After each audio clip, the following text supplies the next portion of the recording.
Bhave Sundaraya Tasmai Mahaprema Sapradaya Chaitanya Chandraya Namo Chaitanya Chandraya Chaitanya Chandraya Namo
My heart like flowers, thousands and thousands of times, at the lotus feet of my holy master, my supremely worshipable spiritual Gurudev, Asmatiya Paramaratatam, Guru Pada Padma, Nitya Lila Pravishta Om Vishnupad Vishto Tarasatasri, Rupanugacharya Varya, Srila Bhakti Vedanta Narayan Gosvami.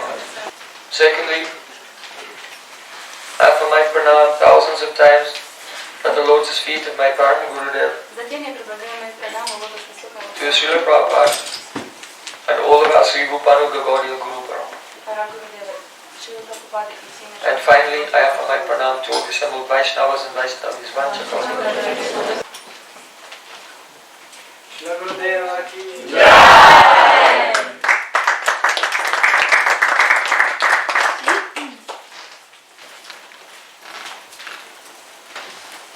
By the causeless mercy of Sri Gauranga Varanga, for 6 days we have been discussing the 6 Sandarbhas of Srila Jiva Gosvami.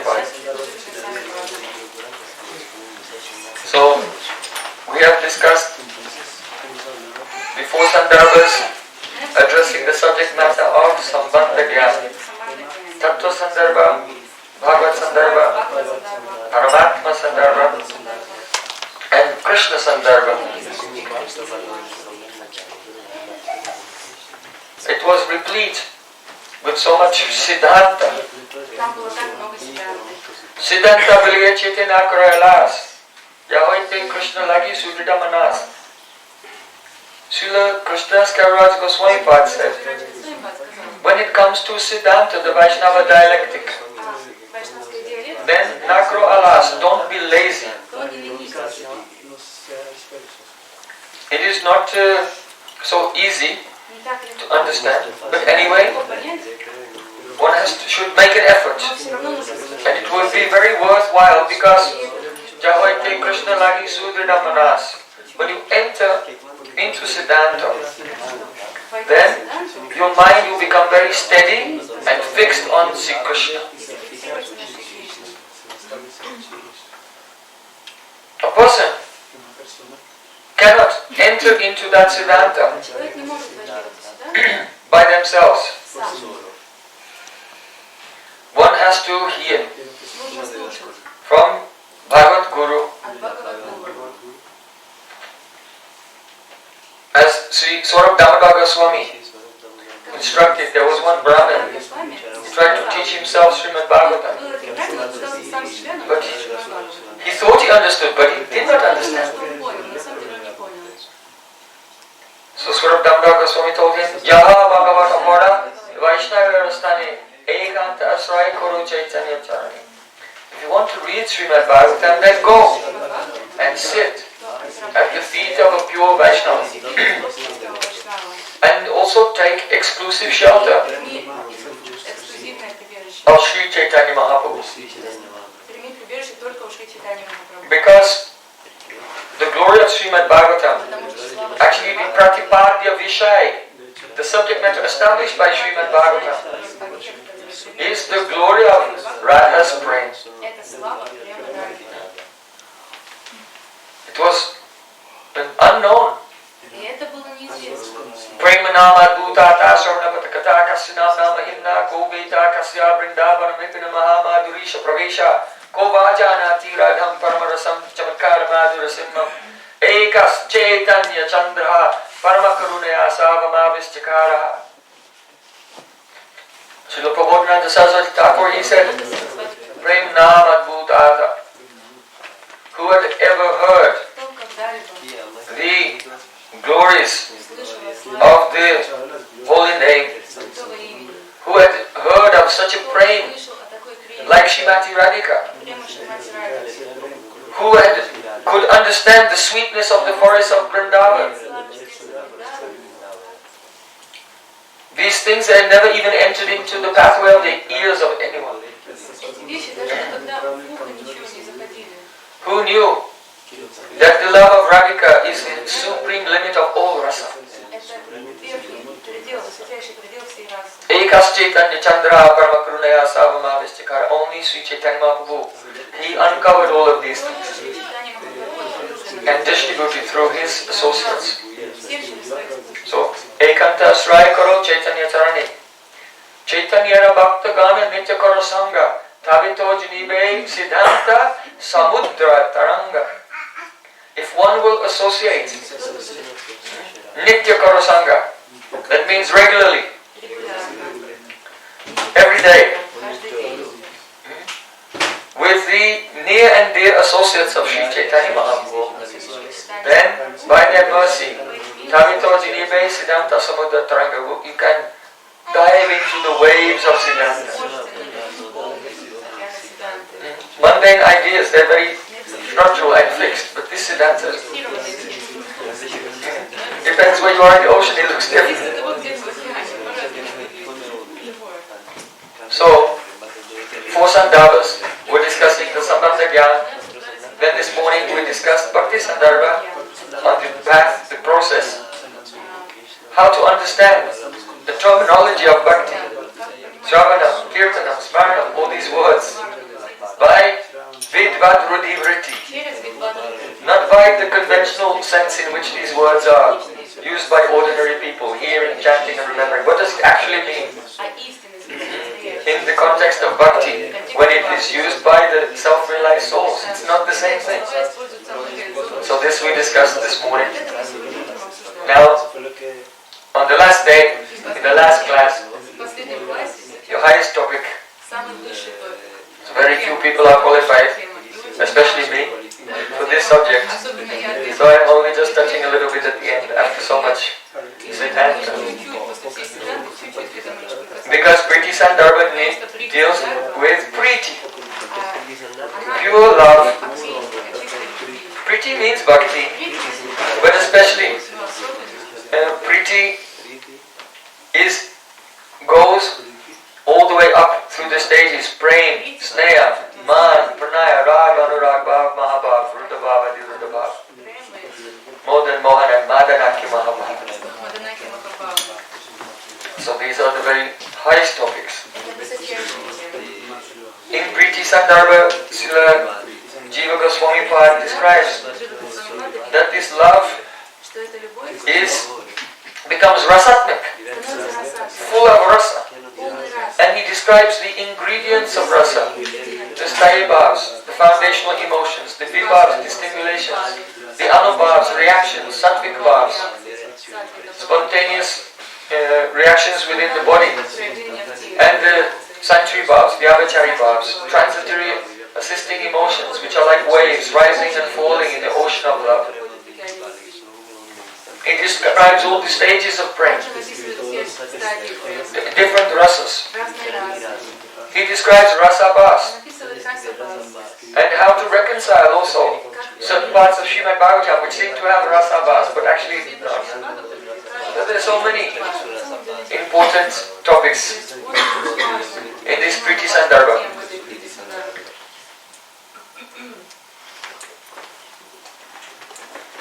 Rasa is like one palace, Rasa Mahal. So if you want to construct a palace, then you have to make a very strong foundation first. Otherwise, if you don't make a deep foundation when you build your palace, the whole thing will crumble and collapse.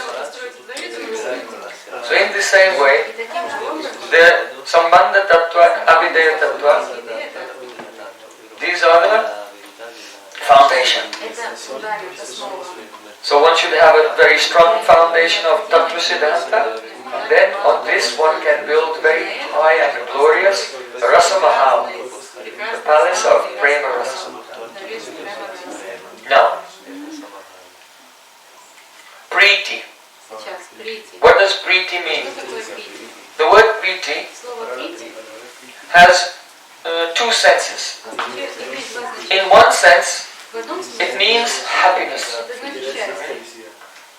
So the synonyms of Priti are Sukham, happiness, Mud, delight, Pramod, also like jubilation, Harsha, there's also jubilation, euphoria, Ananda. These are all the different synonyms of Priti. So it means great happiness. And Priti also means Priyata. Priyata means love. So it is synonymous with Bhav, the emotion of love. Soharda, intimate love. So these are all implied by Priti. But we should know, though in Priti there is happiness, Priti is a happiness where the subject is not actually looking for any happiness at all. If we take the word Priti to mean love, and we think, yes, the goal of bhakti, of practicing bhakti is to attain this love. But we have our own idea of what love means. And because we think we know what love means, then we may not make an investigation to find out, does this word Priti or Prem, this goal of our life that we're aiming for, is that the same as this idea that we've collected about love? Just in mundane dealings in the world. Are they the same or not? No, they are quite different. So, for example, someone might say, I love ice cream. So, then, oh, ice cream. And then when you eat it, you feel great joy, sukh, happiness. But never for a moment do you think about the happiness of the ice cream. So, there is a subject and an object. And you are the one who is doing the loving of the ice cream. And that loving of the ice cream is an event. It's an event. Oh yes, now I'm loving it. And you have worked towards that event and experiencing that happiness for yourself without any thought of the object. So this is not actually love, this is just icha, worldly desire. And the same is there with dvesha. dvesha. We love things, or we desire things, or we hate things. So, the verbs to desire or to love some icha, ichati, and dvesh, to hate, they are transitive verbs. You have a subject and an object, and the subject is doing the loving or the hating to the object. But the verb from priti comes from pridhatu, prinati, prinati, he loves. So this verb in Sanskrit, prinati, is not a transitive verb. You know, a transitive verb takes an object. It's an intransitive verb. So, if you say, the devotee loves Krishna, then you say, Bhaktaha Krishne Prinati. The devotee, Bhaktaha Prinati, loves Krishne. Here, not Krishna. If Krishna were the object of his love, and it were a transitive verb, then he is the karta, the doer, then it would be Krishna. He loves Krishna, the object, but it isn't. Because Prinati is an intransitive verb, so that which he loves is in the locative case. Adhikarana, the locative case. So Krishna. Locative case means in Krishna. He loves in Krishna. So, this is very important, because if Krishna were the object, then loving him would be like an action that you do, that you are in control of, and which is an event by which you get happiness. Though you do get happiness from it, but it's incidental. But priti, love, is not like that. You are not karta, it's not something that you do. It is something that happens. And it is not an event. For example, if you get the chance to serve Krishna, then this is an event. But if you want to serve him, but you don't get the chance to serve him, then it's still priti. In other words, just the desire to serve him at every moment is priti and gives joy, whether the actual chance to serve him comes or not. Or what to speak of, if one has the chance to serve him, then there's even more joy, because the joy of the one who has priti is related to Sri Krishna's joy. But Sri Krishna is pleased if by the devotee just also wanting to please him. So, priti is like this. If we would say that the devotee is the subject and Krishna is object and the devotee is the doer, then it would seem as if the love is coming from the devotee. But what is priti? Priti is Krishna's Swarup Shakti. The Ananda within the Swarup of Krishna manifests outwardly as Latini Shakti, and it is a gift of Krishna upon the devotee. It is not different from Krishna's Swarup, in such a way that when Krishna desires something, then that Swarup Shakti in the devotee desires to fulfill that desire.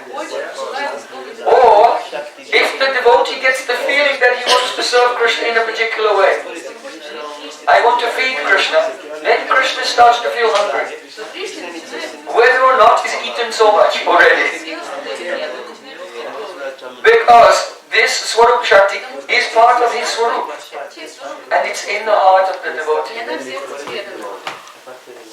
So, it does not take an object because it's intransitive. The devotee is not the karta, he is not in control of it. Love is something that happens. If he were to turn on the love and turn off the love, if the control were with him, then this priti could not be nitya siddha. So understand, when Srila Gosvami describes sadhana, kriti sadhya bhavat sadhya bhavasa sadhana vida, the engagement of the senses in the activities of bhakti, the activities of bhakti, hearing, chanting and remembering, for the purpose of attaining a particular bhav, is called sadhana. That if you're hearing, chanting and remembering, but you don't know what type of bhav you are trying to attain, then your practice is not sadhana. One has to know, what type of bhav, what is my sadhya, my goal? And then fine-tune and refine all your hearing and chanting and remembering, so it's one pointed towards that goal. So kriti sadhya bhavat sadhya bhavasa sadhana vida. Then someone may say, so by doing sadhana, do you generate this bhav? Because we say, no. Nitya siddhasya bhavasya prakatyam ridi sadhita. This bhav is eternally perfect. It already exists. It is Krishna's own Swarup Shakti, and it is there in the hearts of his eternal associates. You cannot generate it. Only our sadhana prepares the heart to become a receptacle wherein prakatyam, that eternally perfect mood, happens to us. Nitya siddhasya bhavasya prakatyam ridi sadhyata. And now the devotee is not doing. He's not karta. He's just in the flow. The praying is happening to him. And it's already eternally perfect. And it is full of joy. When you come in contact with the sense object that you are desirous of, then that contact, because in the sense object there's some sattva, otherwise it couldn't maintain, it would just be it transmuting all the time completely. So there's a certain amount of sattva in the sense objects. So when you touch them, then one gets a touch of sattva, and it makes the chitta expand. Sukha. Chitta expands and then you feel happiness. But the sense object itself, though there's some sattva, sense objects are mainly rajasic and tamasic. Mainly tamasic actually. Because the tanmatras are transformation of false ego in tamagun.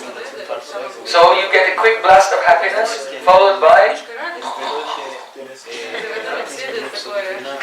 tamas. You become dull.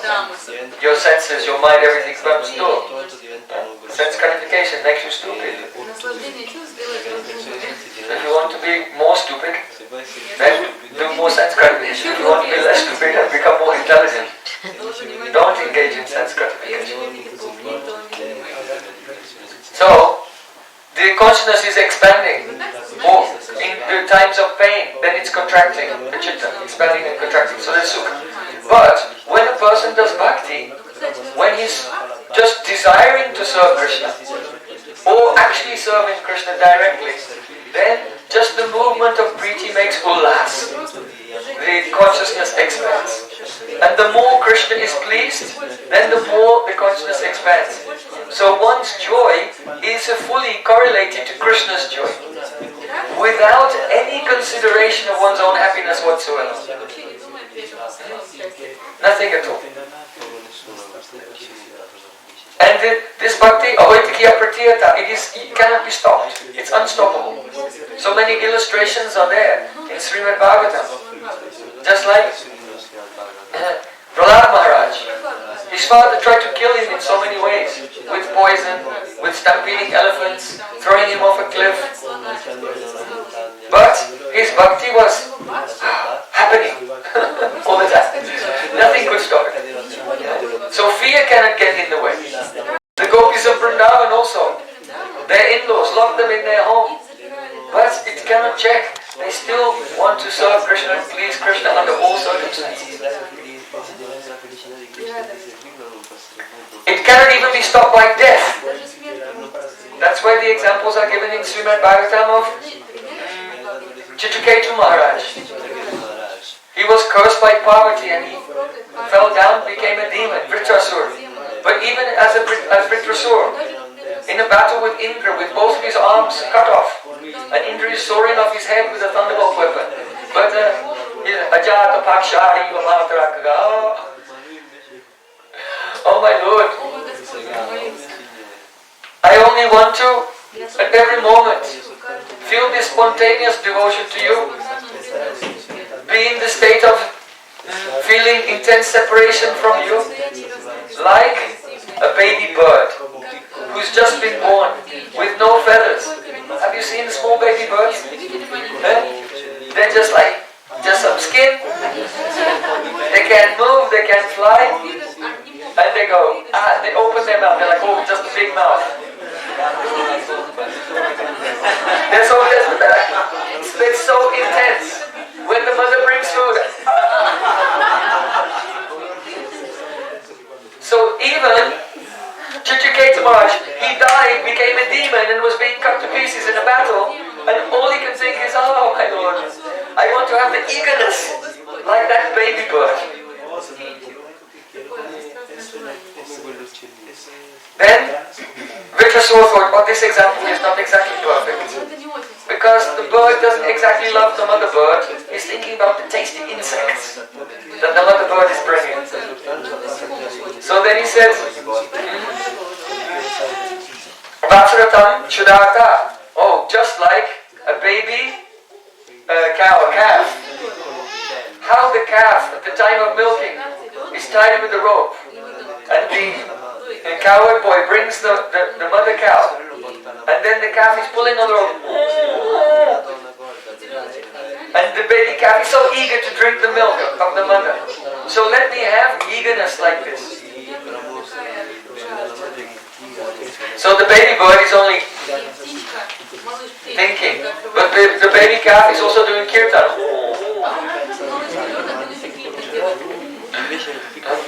So this he thought, then Vitrasur thought this example is better, because the insects were separate from the mother bird, but this milk is inside the mother, but still it's not the same as the mother. So this example is not perfect. So then he said, Priyam Priva Vushitam Vishanna.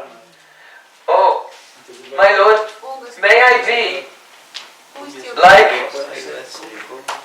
a beloved, a woman whose hero has gone far away, and she's waiting for him to return. She's thinking of him. She's crying and calling his name. And she's also thinking of Seva. When he will come back, then I will feed him, fan him, I'll massage him and serve him in all intimate ways. Virahaya Kankshe. May I have such love with intense separation. So Srila Jiva Gosvami says, pure preeti has been expressed by Vitrasura. And it proves that this love, when it happens to you, nothing can stop it. Even death. Another example is Bharat Maharaj. He died and became a deer, but even in his deer body, his bhakti was flowing. Again, he gave up that body and became Jadabharat in a Brahmin family, and his bhakti was flowing even more. So this preeti, when it happens, it is completely nirgun, transcendental, and nothing can impede it in any way.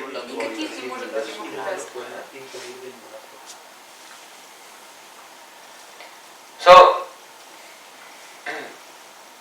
Srila Jiva Goswami is quoting from the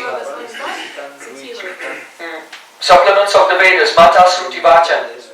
Bhakti evainam nayati. Bhakti evainam darshayati. Bhakti vashaha purusho bhakti eva bhuyasi. Very important statement from the Vedas, Vedic supplements. Bhakti evainam nayati. Only bhakti brings you to Krishna, to the Supreme Lord. Bhakti evanam darshayati. Only bhakti causes one to have the vision and see the Supreme Lord. Bhakti vasha purusho. Only bhakti is so powerful that it controls the Supreme Lord. Bhakti eva bhuyasi. Therefore, bhakti is the greatest.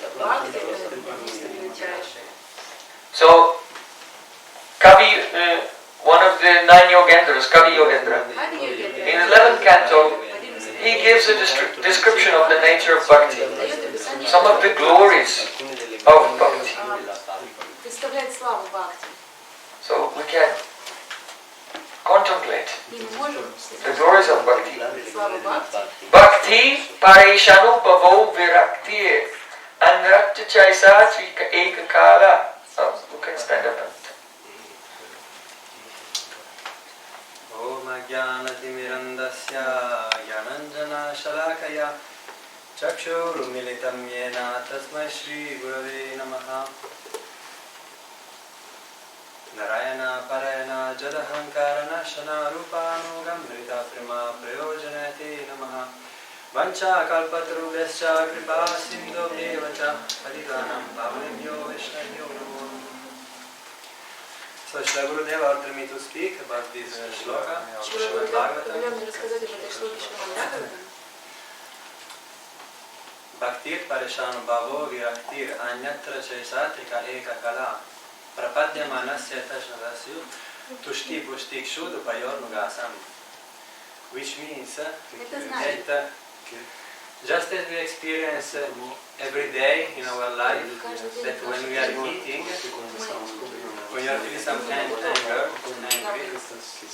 then by eating some food, automatically three things are happening.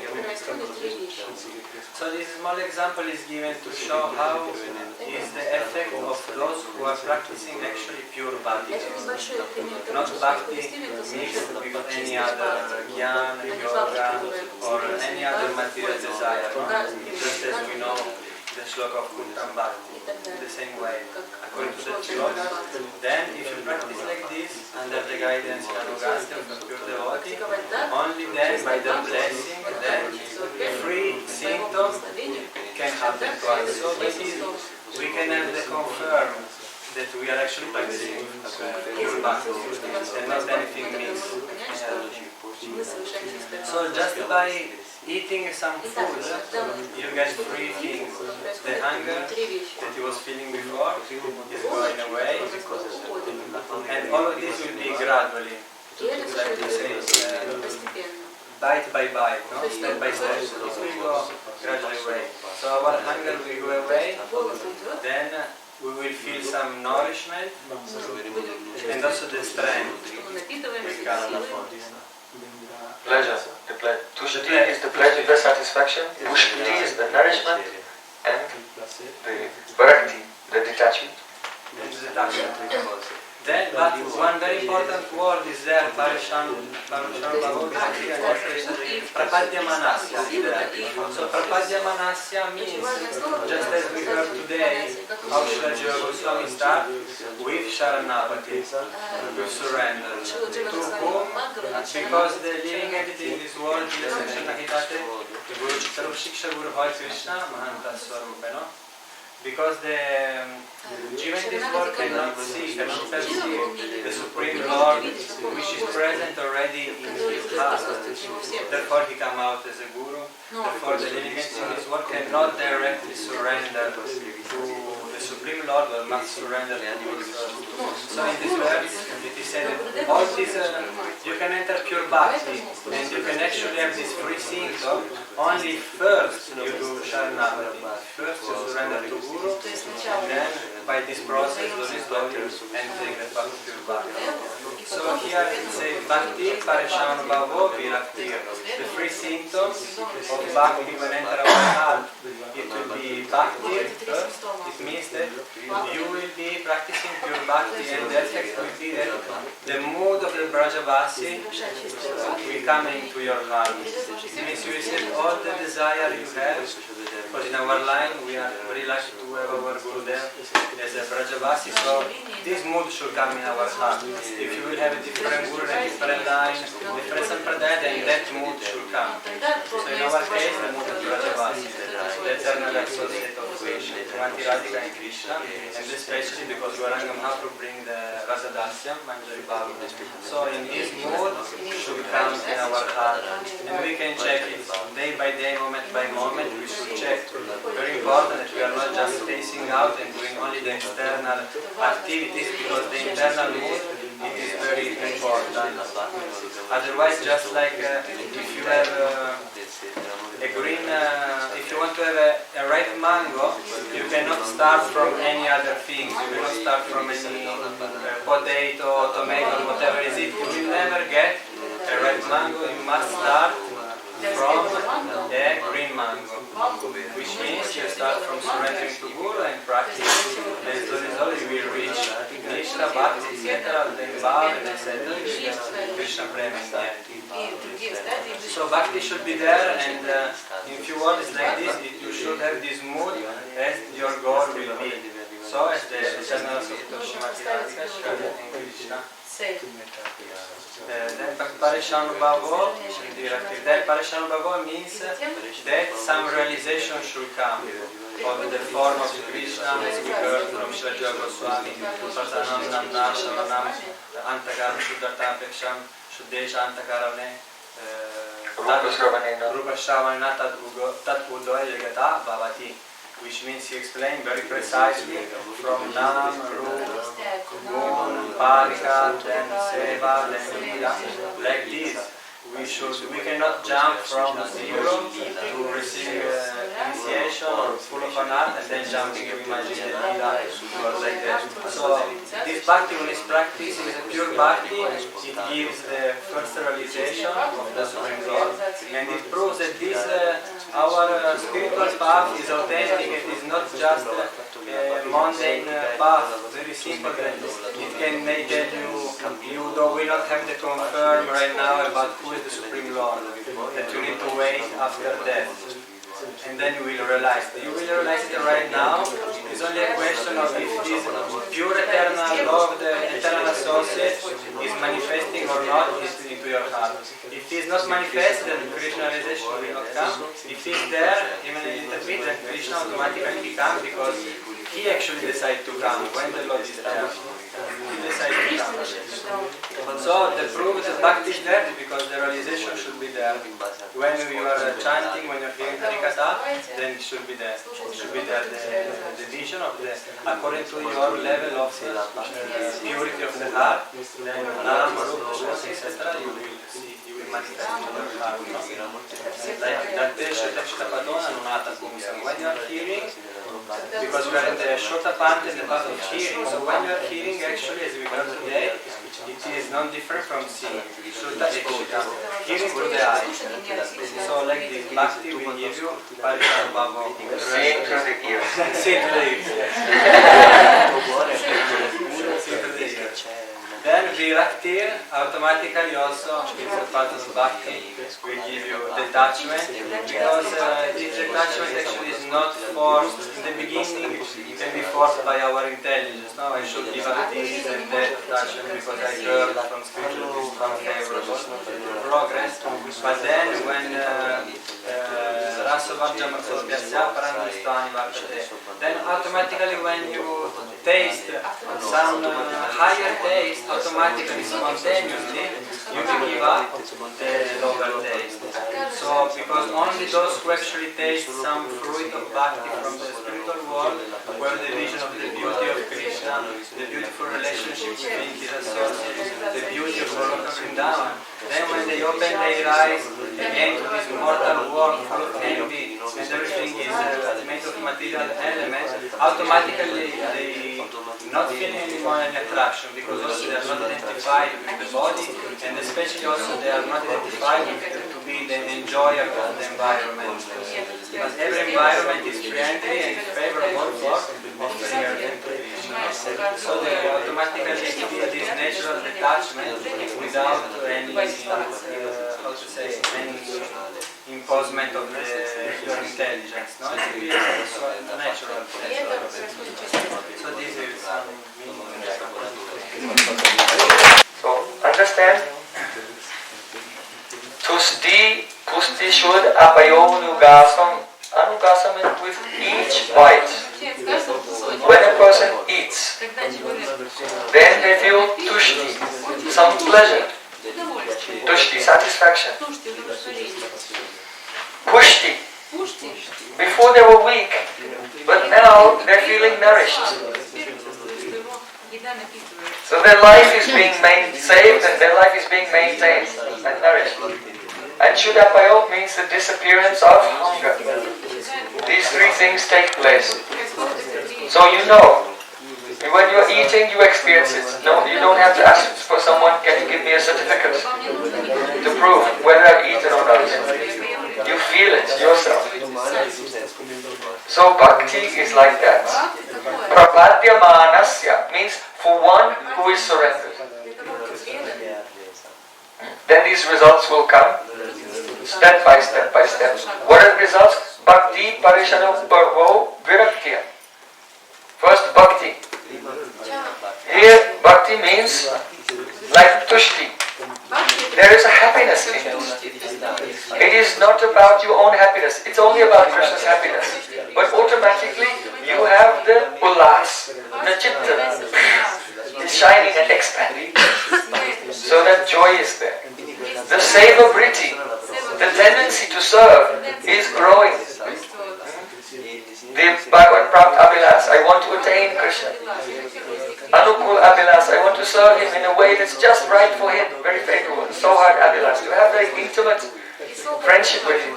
So these Abhilas, these desires are increasing moment by moment, and as they're increasing, the happiness is increasing.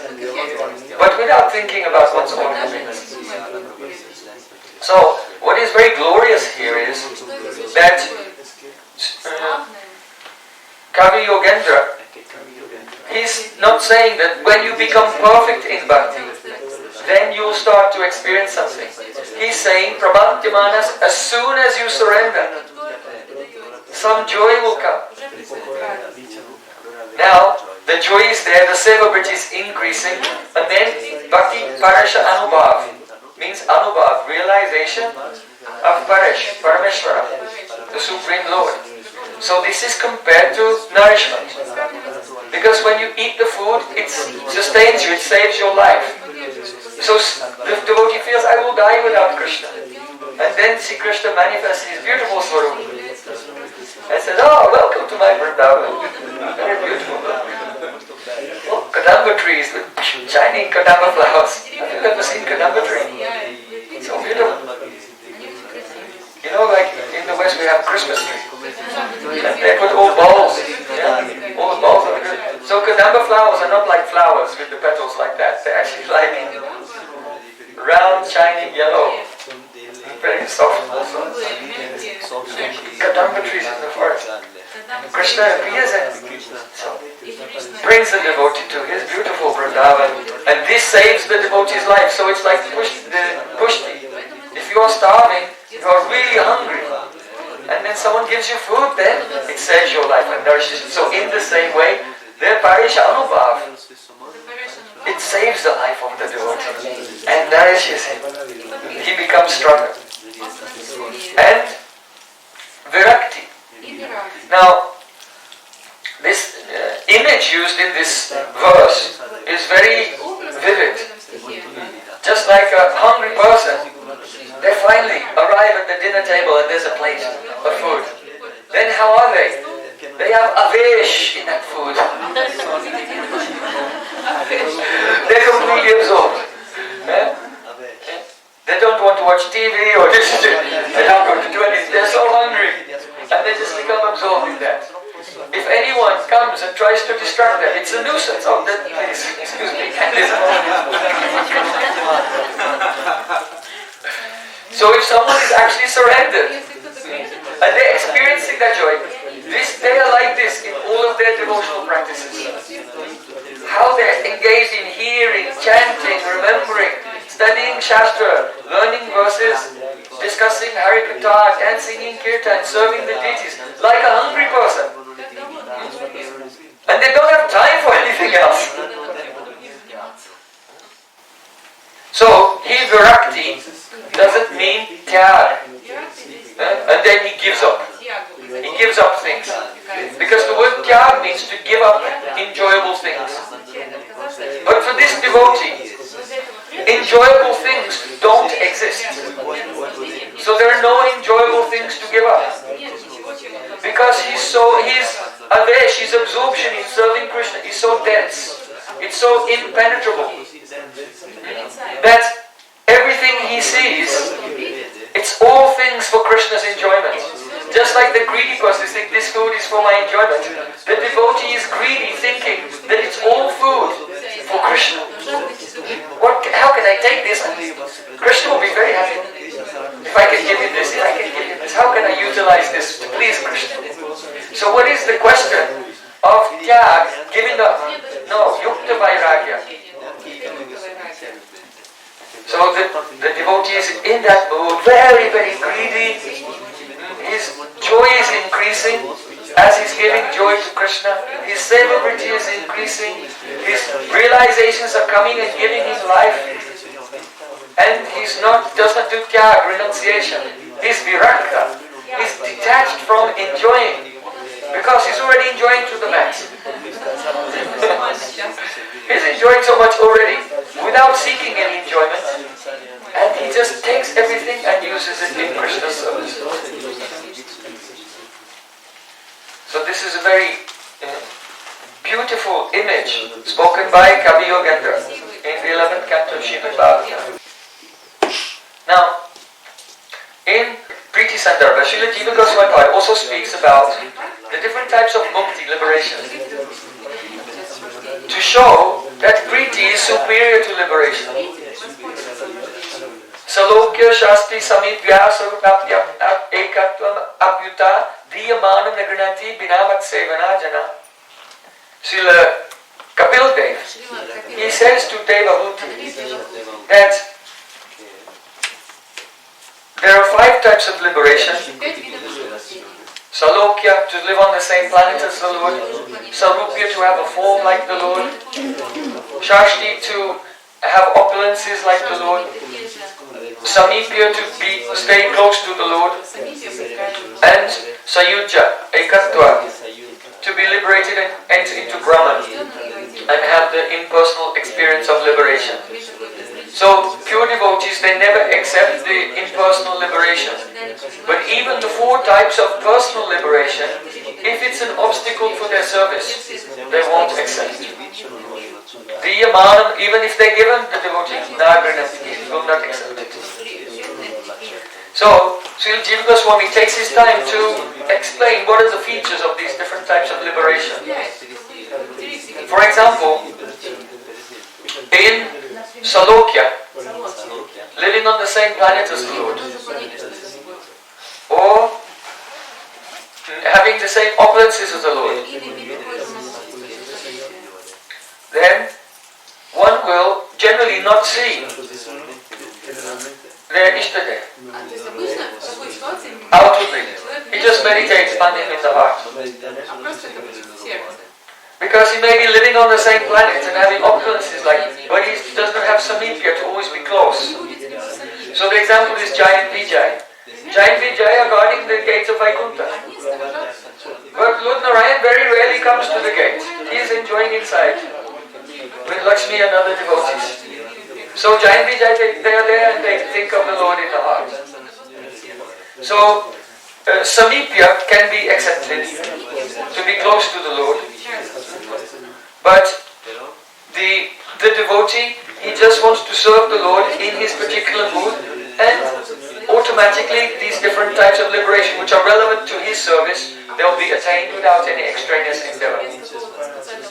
Now, in regard to Salokya Mukti, there's a very, in the 10th Anucheda, Priti Sandarbha, there's a very interesting paragraph. There it is said, Vaikuntasya Bhagavato Jyotir Angsabhut Vaikunta Loke Shobha Rupa Ya Anantamurtayas Tatra Vartante Tasam Ekaya Saha Muktasya Ekasya Murti Bhagavata Kriyata Iti Vaikuntasya Murti Iva Murti Gesham Ityuktam.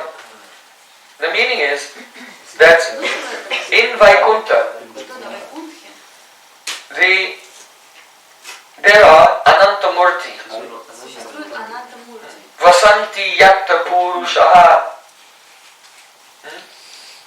In Vaikunta there are unlimited murtis. And these murtis exist, they're jyoti angsa bhut. They're like particles of light in the rays emanating from the body of the Lord of Vaikuntha. And each one of them is a spiritual body. And when a jiva from this world is mukta, liberated, then his atma and one of those, the Supreme Lord makes that atma and one of those spiritual forms in one. And then, in that spiritual form, he serves him. So, some persons, they have idea that, someone will have to tell you, this is your form there. Otherwise you cannot get it. But this is not written anywhere in 400,000 verses of Jiva Gosvami. We discussed in Bhakti Sandarbhas how one gets this swarup this morning, in the morning class, with the verses that it is used. Gita bringing Nyaya. Now, many of our acharyas in our line of Srila Bhaktivinoda Thakur have said that the Swarup is in the heart. And here, it is said, in the Jyoti emanating from the Lord of Vaikuntha, all the murtis are there. So, devotees have been fighting over this for so many years. But what you should understand is, because our acharyas, they are presenting the very much Nam Pradhan Vichar. The Vichar, which is predominated by emphasis on the chanting of the holy name. So, it is said, Mayopa Brahmita Bhumna Brahmana Nanta Shaktina Bhuteshu Gosharupena Visheshuneva Lakshate. Srila Jiva Goswami Padan said this verse of Srimad Bhagavatam in Bhagavad Sandarbhas. The meaning is that the Supreme Lord has put the syllable Om in every living entity's heart. And this is, as this spoke, as it begins to manifest,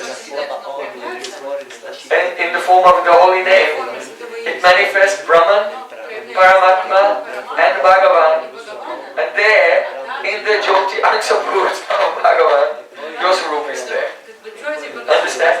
So what is written here in Priti Sandarbha, and what Srila Bhaktivinoda Thakur and other acharyas said, it's the same thing. It just depends on whether you understand the spot dharma, the self-manifesting nature of transcendental sound, and how that Nada Brahma has been put in the heart of everyone, as described by Jiva Goswami in the Bhagavad Sandarbha, and described in 11th canto and 12th canto of Srimad Bhagavatam.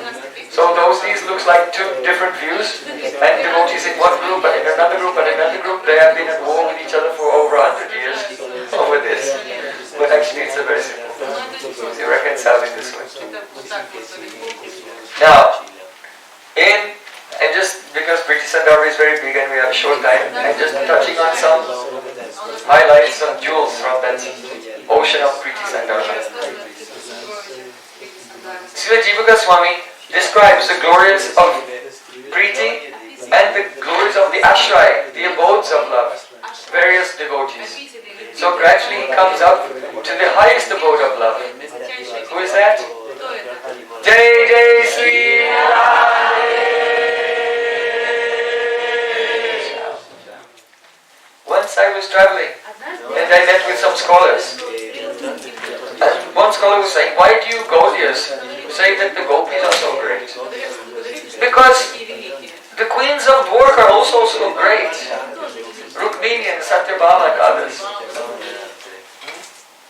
So you should not put a special emphasis because they've also been glorified in Srimad Bhagavatam. So in answer to this question, Srila Jiva Goswami Pad is saying that when Krishna from Dwarka came to Kurukshetra, he came with 16,108 queens. And at the same time, Nanda Maharaj and the Brijvasis on their bullock carts came from Braja. And they also arrived there at Kurukshetra. So, at that time, the queens of Dwarka, they had some chance to see Braja Gopis. And afterwards, they were meeting with Draupadi. So not the 8 principal queens, but the other 16,100 queens. They were discussing with Draupadi. And they said to Draupadi, Kama yama eitasya Srimat Padarajasriya Kucha Kunkuma Gandhya Murdna Bodha Gadavrita. O Draupadi, O saintly lady, we don't want the dominion over the earth. Yudhishthira Maharaj is the emperor, and Draupadi is his wife, so she's the empress of the whole world. They are queens of Krishna in Dwarka. In Dwarka, Krishna is not even the king. Ugrasen is the king. And Krishna bows down to him as his humble subject, though he's a prince in the Yadu dynasty.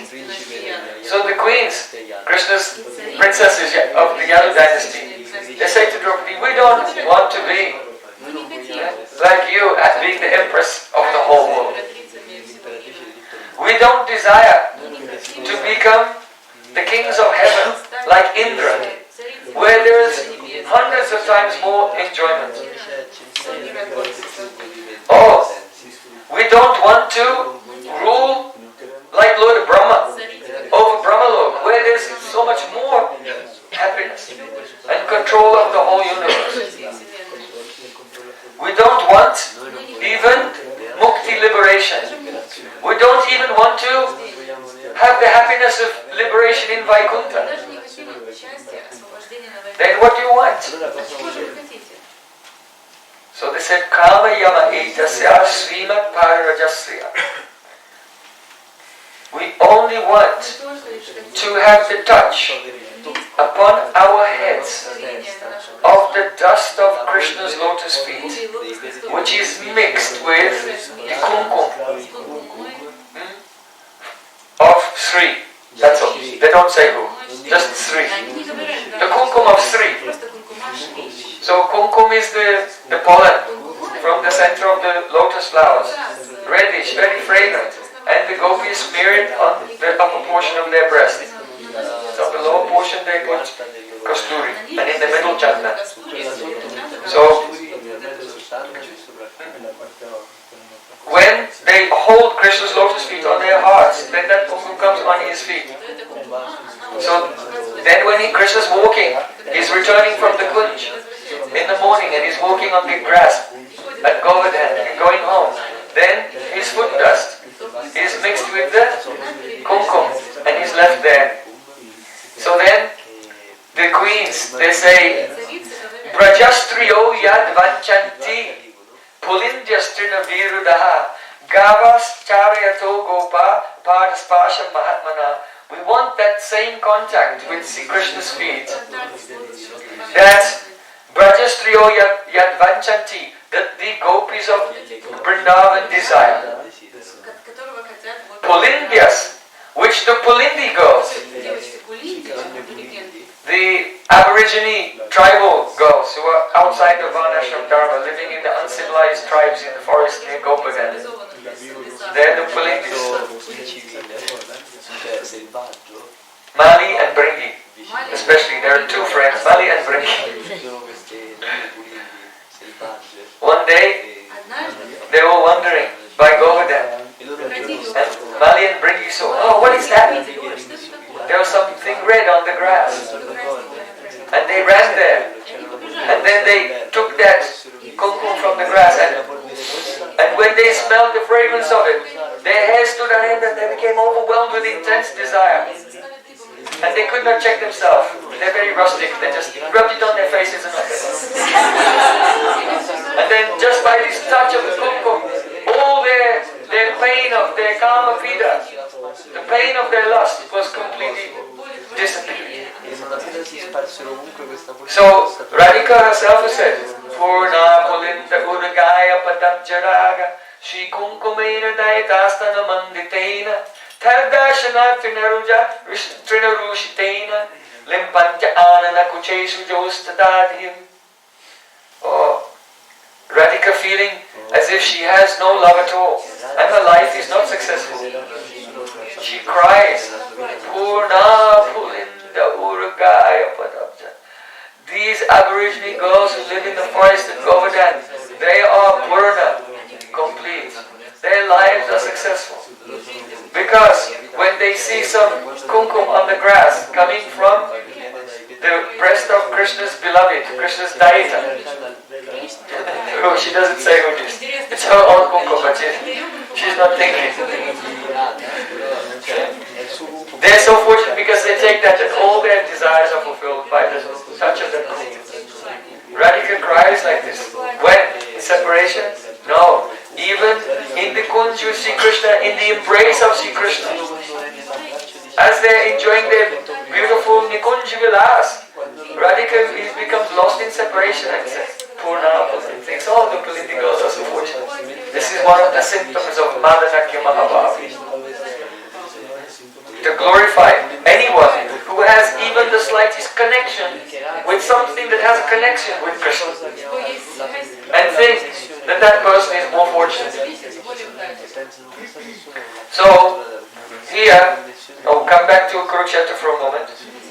The queens of Dwarka, they're in Kurukshetra telling Draupadi, we desire the touch of Krishna's lotus feet, which is desired by the gopis of Vrindavan. Vanchanti is in the present tense, because as they're speaking, they're seeing it all right now. Vanchanti, Prajastriya, Pulindyas, which is desired by the Pulindis.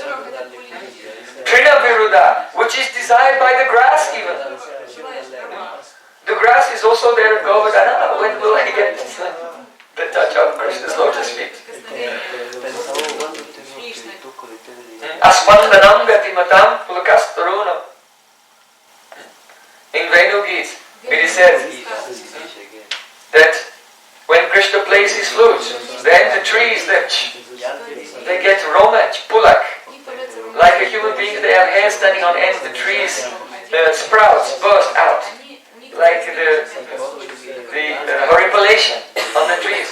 So the trees, the grass, they're also alive and they're also hankering for the touch of Krishna's lotus feet. So he said, Trina Viruddha, Gavas, Charato Gopya, and even it is desired by the cowherd boys.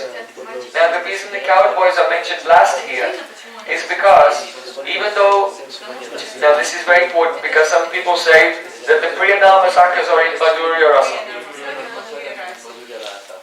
Because it is said, Rupa Gosvami Lamani, he said, Atyantika Rahasyagya Sakibhava Samasrita. That the Priyanama Sakhas like Ujjwal, Subhav, Madhu Mangal, they know Krishna's very confidential pastimes. Atyantika Rahasya. So they are Atyantika Rahasya, the knowers of extremely confidential secret things. The other boys don't know about Sri Krishna's very confidential Nikunja pastimes. But the Priyanama Sakhas, they know about these things and they assist. They go. One boy will go, Subal will go to get Chandra to Radhika to meet with Krishna. Another boy will be connected to Chandra's group, another one to Bhadra's group and so on. So, they know very confidential things about Krishna's Leela. And they have Sakibhav Samavrita. They're covered with the Sakibhav. They're in the shelter of Sakibhav. So then someone thinks, oh, they're like Sakis? Because they have Sakibhav? No. This is not what the meaning is. They are males. So Jiva Goswami comments, they have been mentioned last because even though they do not have eligibility for Madhur Rasa, but they have some entrance, some participation in those pastimes. You see, because to have a rasa you need a sthayi bhav. So if your sthayi bhav is madhurati, it will turn into madhuras. But if your sthayi bhav is sakyarati, it will not turn into madhuras. So, sometimes people, they quote, there's a verse in Vajrani Lamani where Rupa Manjari said, Rupa Manjari is saying, I cannot express the great fortune of Subal. Subal is so fortunate that if Krishna has a quarrel with his beloved and she leaves him, then Subal will go there and make a plea on Krishna's behalf and change her mind and bring her back to him. And when Sri Krishna is lying and perspiring in the embrace of his beloved, then Subal will fan him.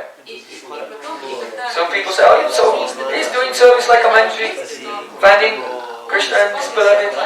No. You know, sometimes when you glorify someone, then you can use the Udata Alankar. Udata Alankar means the poetic embellishment of an astronomical exaggeration. So in the commentaries on this verse, Acharya said, what Subal is saying, this is actually Jiva Gosvami, he says, this is the poetic embellishment of an astronomical exaggeration.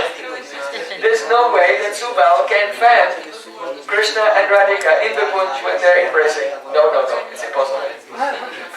So this is it's just Rupa Manjari just going off and saying how glorious Subal is. Because those who have love, they're very generous and they glorify others to the max and beyond. But Srila Vishwanath Thakur, he gives another explanation. He said, yes, it's true, he does fan, but in one Kunj, there is a ceiling fan. And there's a rope and he goes to pull it outside and he's sitting outside and pulling the rope. And inside the ceiling fan is going like this.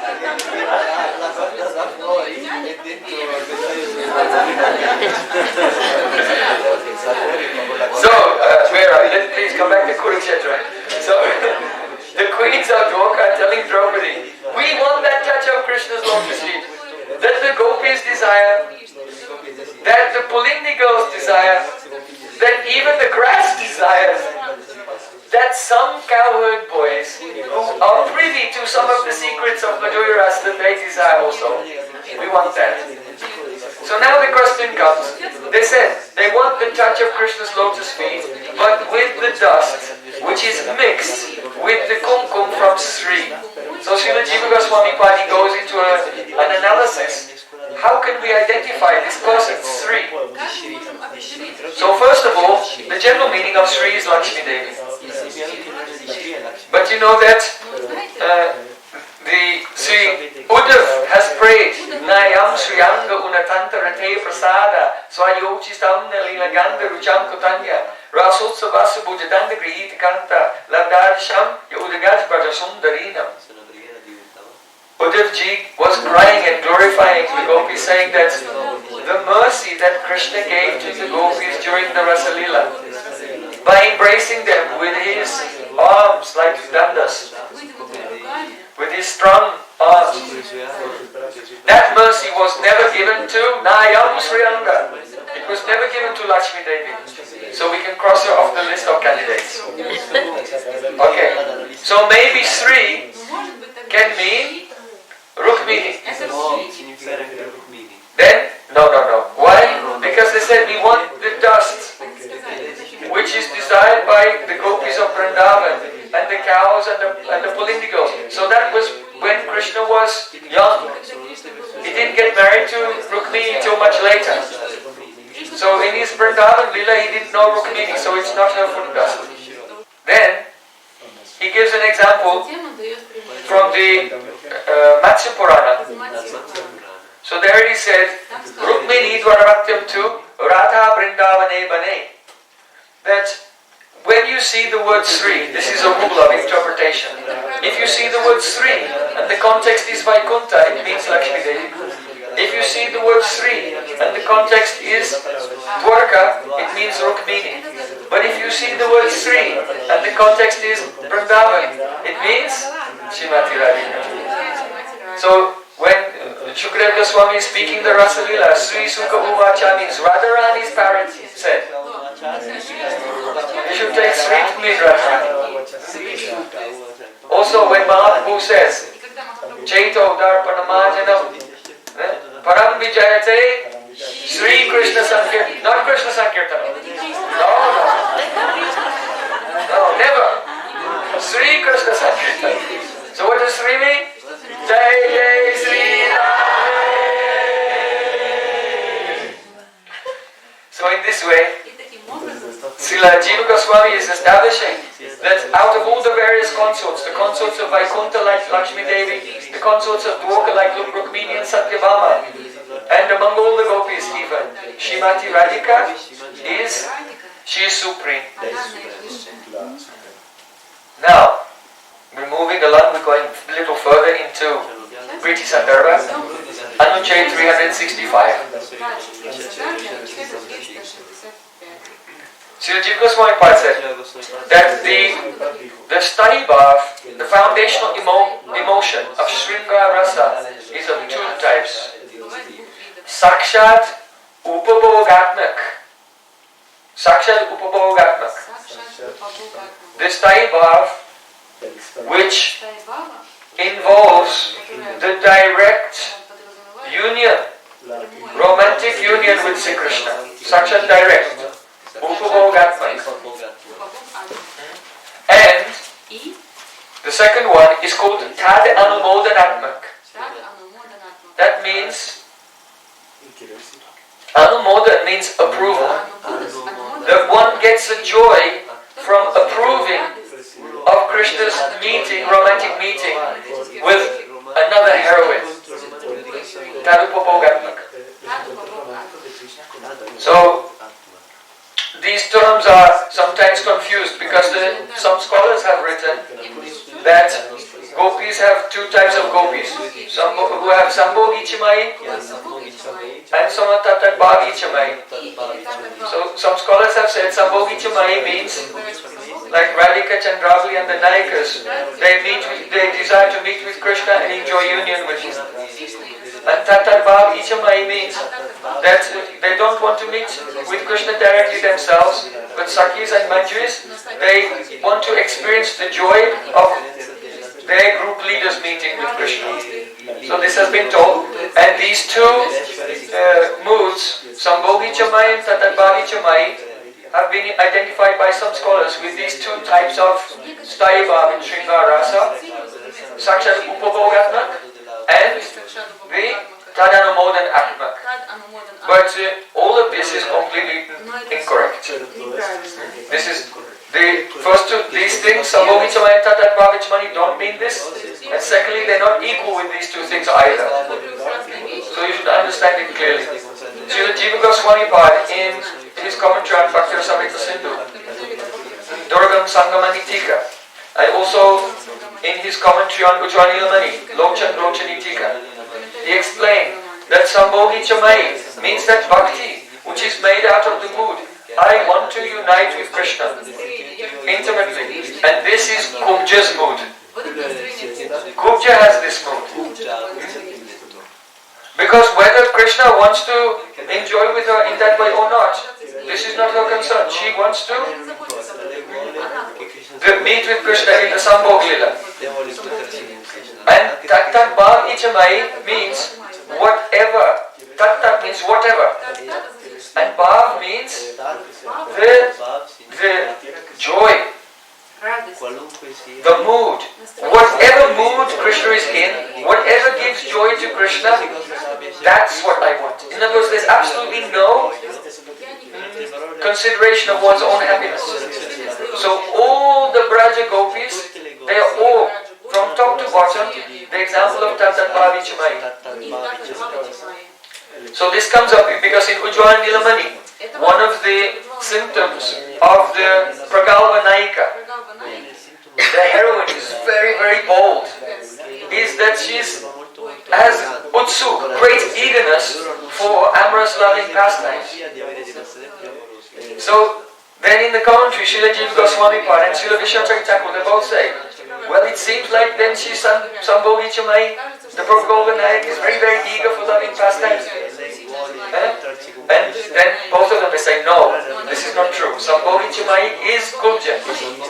It just means that Tattat Bhavi Chamai, they only want to please Krishna.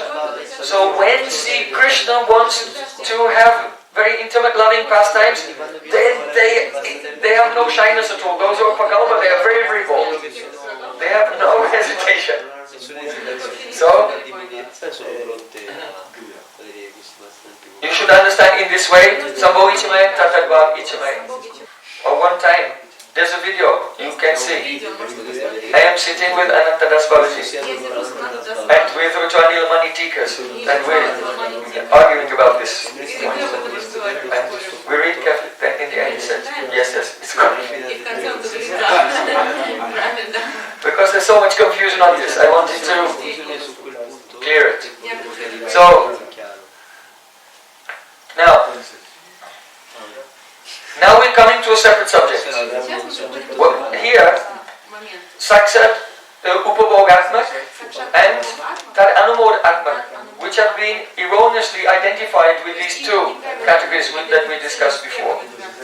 So the reason why it's quite different is Srila Jiva Gosvami gives some examples of each one.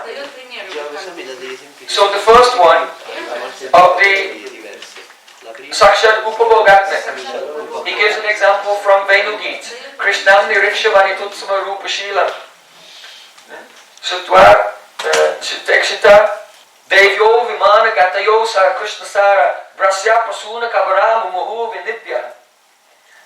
Here gopis are saying, when Krishna plays his flute, then Krishnam Nirikshavanitutsama Rupa Shilam.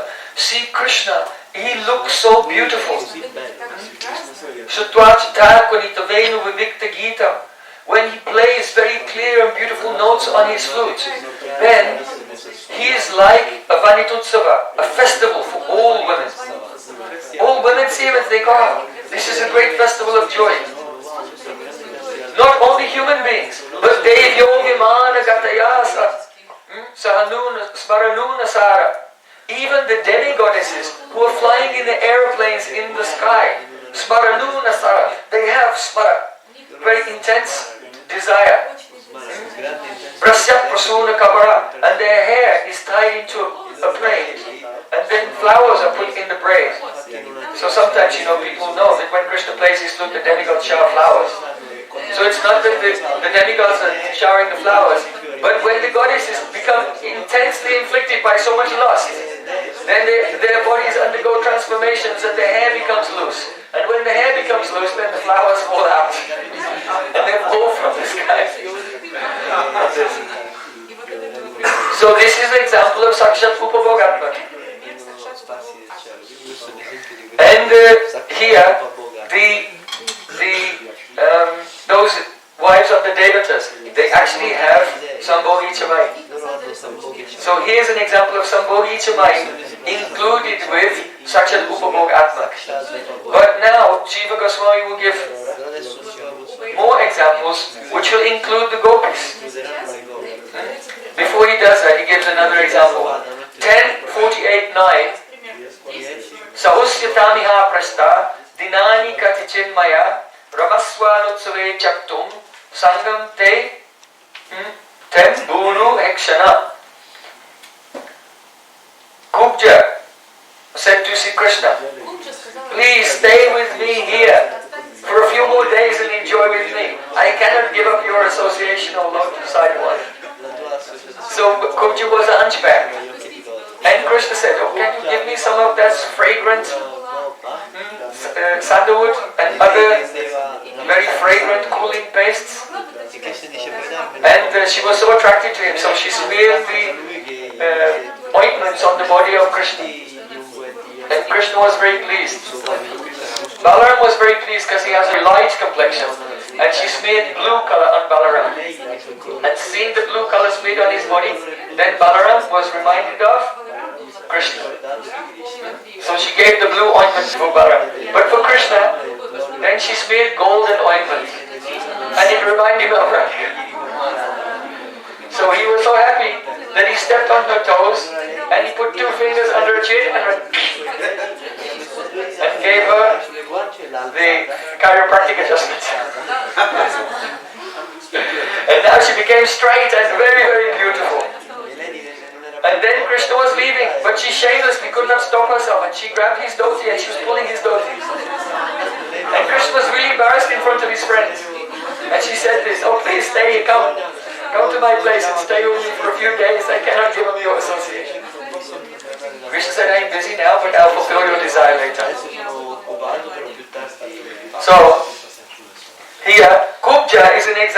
Sakshat Upabhogatmak, that the Sthayi Bhav has leads to the rasa of direct union with Krishna. Again, this is actually the example of Sambhog Ichamai, if you take that term from Bhakti Samhita Sutta.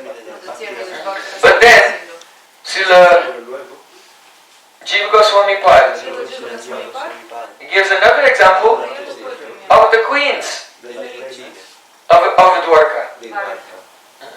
And then he gives the example of Radhika herself. Yate sujata charuam buram staneshu vitashana priyadadi mahikakasheshu. How Radhika is in the Nikunja. She holds the lotus feet of Sri Krishna on her heart. This is the meeting of the hero and the heroine is such. The younger gopis don't know, so the older gopis give them some advice. Oh, when you meet with your beloved, first you should fan him. Then you should take his lotus feet and hold on your heart. And then you should give some tambo. And in this way, you can be promoted from a dasi to a naika. That means from approaching Krishna like his servant to becoming his heroine. So, but we don't. This is for the group leaders and for the sakis, but not for the dasis of Radhika. So, that means that this type of service to the beloved is the prastavana. That means the introduction. If there's a drama, there's some introduction called the prastavana. So in the same way, these types of services, they are the prastavana of loving pastimes. Understand? Otherwise, after the loving pastimes, then one of the symptoms of Mahabhav is Tatsu Kepyati Sankaya Kinatvam. Even though Krishna is completely satisfied, he is completely happy, but the heroine who has the Rudra Mahabhav, she's in complete anxiety. She's becoming emaciated and thin with anxiety. Even when Krishna is completely happy and completely satisfied, she's emaciated with anxiety, thinking that perhaps he's not happy. So that's called Tatso Kyepyati Shankaya. Even though he's fully happy, but one is filled with anxiety that he's undergoing some suffering. So even when Krishna is completely happy, then the heroine may hold his lotus feet on her heart, and even holding the lotus feet on her, thinking this is also giving him suffering, because his feet are too soft, and my heart is too hard, and she's so worried. So this is Upabhogatmik, Sakshat Upabhogatmik. But there's only thinking of Krishna's happiness. So it has to be Tatar Bhavichamai. You understand? So you can see here, it is not that the two phrases, Sambhogichamai and Tatar Bhavichamai, first they are misunderstood. It is Kubja and the wives of the demigods, the Pulindi girls, they're all in that category. But gopis are all in Tatar Bhavichamai. Now these two groups do not correspond to Upabhogatmik and Anumodan Atmik. Because within Upabhogatmik you have both the Sambhogichamai of the Pulindi girls, of Kubja, of the wives of the demigods, and you have the queens of Dwarka, and you also have Radhika and the gopis of Vrindavan also. So some people say that the Sakis, they don't experience the Sakshat Upabhogatmik rasa. So Jiva Goswami is saying no. Then after giving the example of Radhika, he also gives the example of the Sakis of the heroine. Like the Sakis of Chandravali and of Radhika. And he illustrates this by in the Rasa Lila. After Krishna disappeared, and then he suddenly appeared again. Radhika Ramana Ambujanayana Gopi Puranadana Manmata Manmata Tasamavir Chori Smayamanam Kambuja Pitam Baradharashadvi Sakshan Manmata Manmata. He appeared so beautiful that even he's joining the heart of Cupid. Or we can say that Krishna is himself like Cupid and his heart is being churned by Radhika. Many meanings to this important verse of Rasalila. But when he reappeared, then all the gopis responded in different ways. Chandravali came and sat down beneath him and held his feet on her heart. Then another gopi came and put Krishna's arm on her shoulder. So they were submissive gopis. Dakshinya Bhav. But Radhika's Sakhis, they stayed at some distance. Like Vishaka. She was looking at Krishna, staring with unblinking eyes, because she was a bit upset with what he had done. And taking Krishna into her heart through her eyes. And she was feeling great joy. Why? Because she saw that Krishna was afraid. Because even though Chandravali had come and Shaira and Padma and other gopis had come, but he was still, there was some fear on his face.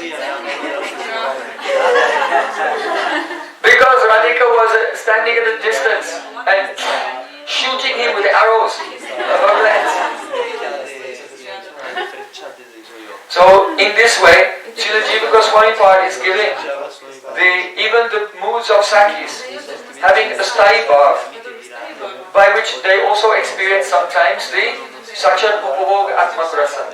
Because Radhika wants, they never, Yadyapi Sakira Krishna Sangam Nahiman, Tatapi Radhika Yatna Karya Sangam. Even though Lalit and Vishaka, they never independently want to meet with Krishna.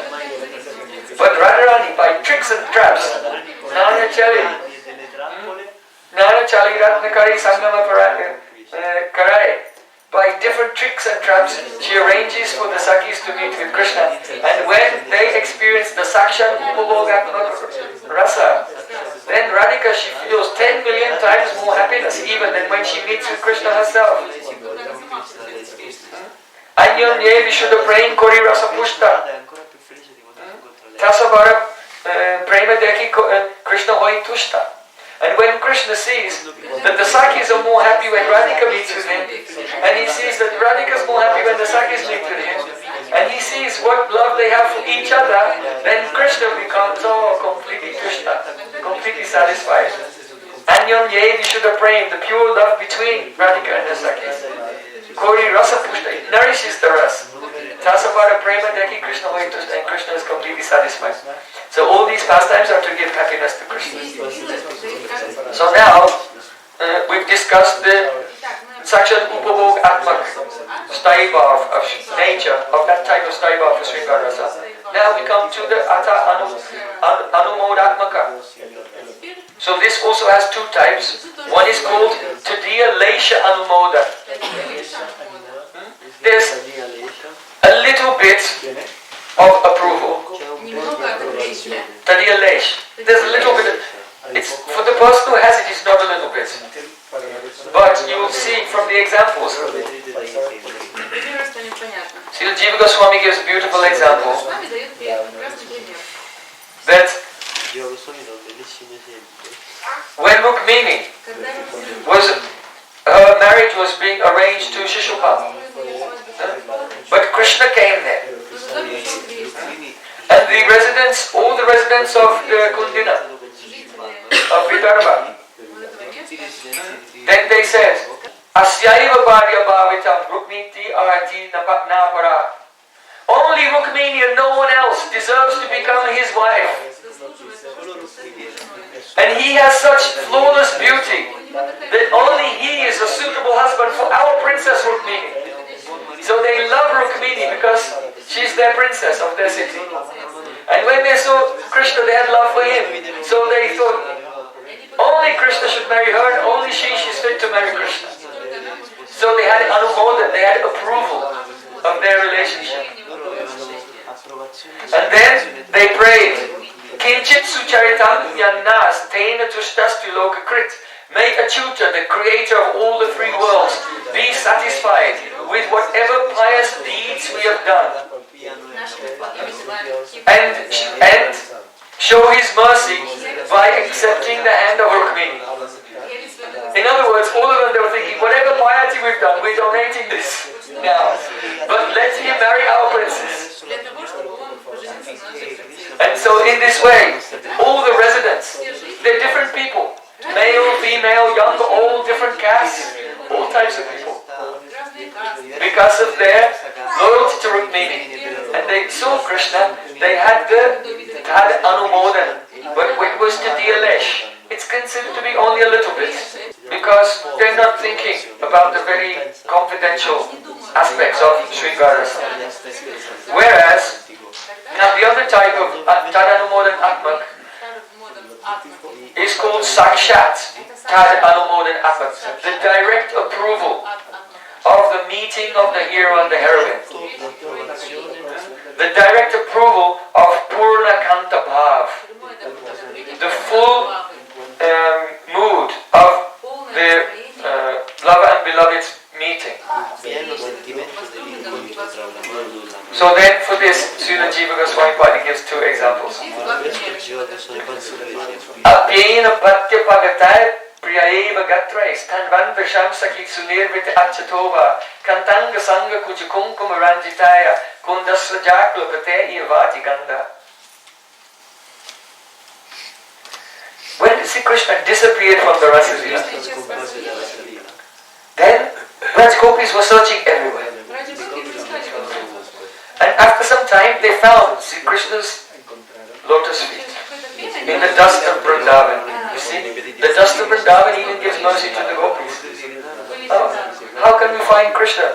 They spoke to Tulsi, they spoke to the trees, they spoke to the flowers, no one gave them an answer. But the dust of Vrindavan gave them the answer. Oh, follow. Krishna is here, follow me. So they began to follow the footprints. And after some time they saw that there was one heroine with him. Anaya Raditonu Nam Bhagavan Hari Vishwa.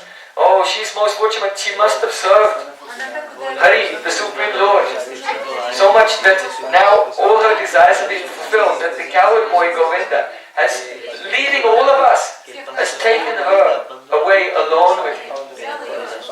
So then they were following the two sets of footprints. So then, as they were going through the forest, and Srila Bhaktivinoda Thakur actually in his Bhagavad Akar Marichimala, he comments that these two verses given by Jiva Goswami Pad from Srimad Bhagavatam, they were spoken by the Manjaris. From the bhav of the verse you can understand. So one gopi is saying, O Sakhi, but she's not talking to her Sakhi. Apyena Patnya Bhagata. Aina Patni means female deer. She looked and she saw a female deer in the forest. And she's calling that deer her Sakhi. O Sakhi, has Achyuta Krishna been here, Priyaeva, with his beloved? Priya means Radhika. Radhika's name is all over Srimad Bhagavatam, and in this verse the word Priya, Priyatama, Radha Krishna. Priya means Radhika. So, O Sakhi, O dear female dear, have you seen Achyuta passing this way along with his beloved? Tanvandrisham sunevritim, giving joy to your eyes. So you know, deer in the forest, they eat all of these types of herbs and mushrooms and things that make them very, give them dilated pupils. They already have very big eyes, right? And then when they eat these things, so you see the deer, the big eye. So if a person is intoxicated and they're just in bliss, then their eyes become big. So when one Manjari is searching and sees a female deer in the forest with big eyes, because Bhuteshu ya pasyat bhagavam bhavam atmanaha. The Mahabhagavat sees their own mood in others.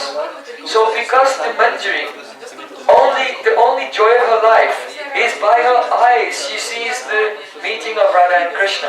So when she sees, like her big eyes, her eyes look when she sees Radha and Krishna, those eyes on the deer, she says, oh, Sakhi, you must be my Sakhi. Because you also leave your husband to go to Krishna. And because your eyes are in so much bliss, that you must have seen Krishna and his beloved walking by here. So then, Kantanga Sanga Kuchakumkuma Ranjitaya Kundasra Jaklopate Imavati Ganda. Then the deer was looking towards the gopis and looking to the forest. And then that gopi said, oh, to her friend, look, the deer wants to take us. She wants to show us where to find Radha and Krishna. So then those gopis went forward, but that deer was startled and jumped into the forest, dark forest at night. Where did she go? We don't know. But as they approached, then there was a breeze blowing. The breeze was blowing. And on that breeze, Kantanga Sanga Kujakumkuma Ranjitaya Kundasraja, there were two fragrances. One fragrance was Kundasraja, the fragrance of a garland of jasmine flowers. And they know that Krishna was wearing that garland. And the other fragrance was the Kuchakumkum, the kumkum from the breast of his beloved. So they smelled the fragrance of the kumkum and the fragrance of the kunda flowers, and they smelled these two fragrances mixed together. So that they could, as they were smelling that,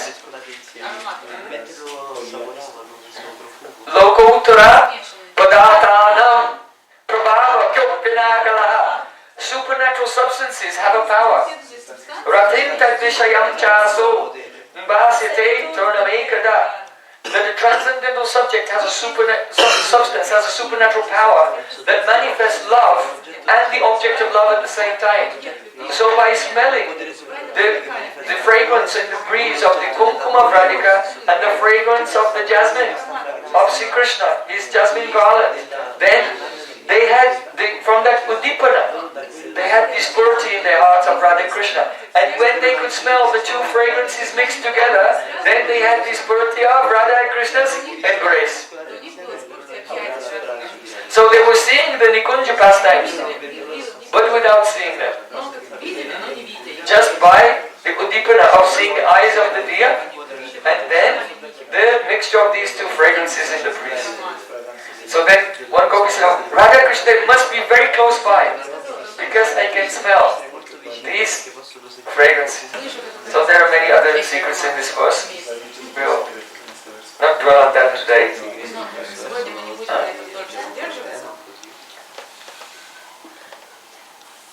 So actually, now we're coming to the end of our festival. So it is most appropriate that we have ended on this subject of the Sakshat Anumodan Atmak. Those who fully and directly appreciate their Staibhav is of the nature of just the appreciation of Radha Krishna's meeting. That is the only thing that gives them joy. Therefore, our Prayojan Tattva, this is the Prayojan, our Prayojan Tattva Acharya, Srila Raghunath Das Goswami Pad. So often he speaks about the kumkum of Radhika, and the footlag of Radhika. Pray.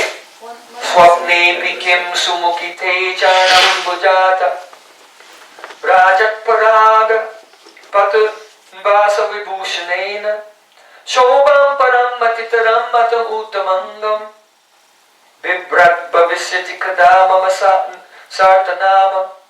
Raghunath Das Goswami was given a place on the bank of Radhakund by Sanatana Goswami Pai.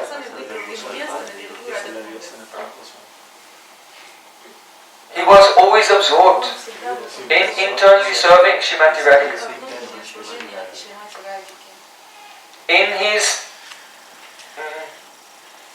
Swaniyama Prakash Stotra, he said, may I pass my life only using the leaf cups of Braj and drinking the buttermilk from the cows of Braj. I don't want anything if it doesn't say made in Braj on it. He has so much nishta in the dham. So may my life pass in this simple way. And at the end of my life, may I depart from this world in the kirtan and in the company of my very dear Jiva Goswami. Jiva Goswami is the youngest of 6 Goswamis. So when Raghunath Das Goswami was very old and in the intense separation from Radhika, he was thinking, oh, but I will be blessed if in my last moment Jiva Goswami can be there. How humble he is. So Raghunath Das Goswami, he's chanting Harinam, and sometimes he's in outer consciousness, Bhaya Dasha. Sometimes he goes in the Antar Dasha, internal consciousness. Then he cannot remember anything that he's Raghunath Das Goswami. Then he's in Siddhavesh as Rati Manjari, very joyful. But sometimes his vision of service, that spurti disappears, and then he comes in Ardha Bhaya Dasha, half internal, half external. This mood is very, very pathetic. Then he will cry, oh, as the Rati Manjari, and feeling too much separation. And then gradually will come back into his sadhaka vision. Oh, I am Raghunath Das. So, as we were discussing, we are not the doers. Bhakti happens to us. By sadhana you practice, and then when this bhakti comes, bhav comes, then after that there's no sadhana. In other words, your activities of your senses are not instigated from the level of the senses. Everything the devotee does is just an anubhav, it's a reaction to the feelings in his heart. This is the difference between sadhana and then bhav bhakti. Sadhana is indriya prerana, instigated yourself from the platform of the senses. But when this priti comes, then everything is out of your control, and all the activities are only the reactions to the internal mood. So in this way, the devotee is chanting and sometimes going into the internal state and sometimes coming out and going back. And in this way, by meeting and separation, it's like a saw. You know, if a saw is cutting wood, it goes this way and then that way. So it seems to be going in different directions, but both directions make it go deeper and deeper. So in the same way, Yoga Maya, the Leela Shakti, and Bhakti Devi herself is causing the experience of meeting and separation. And each time the love is going deeper and deeper. So Raghunath Das Goswami, he was chanting.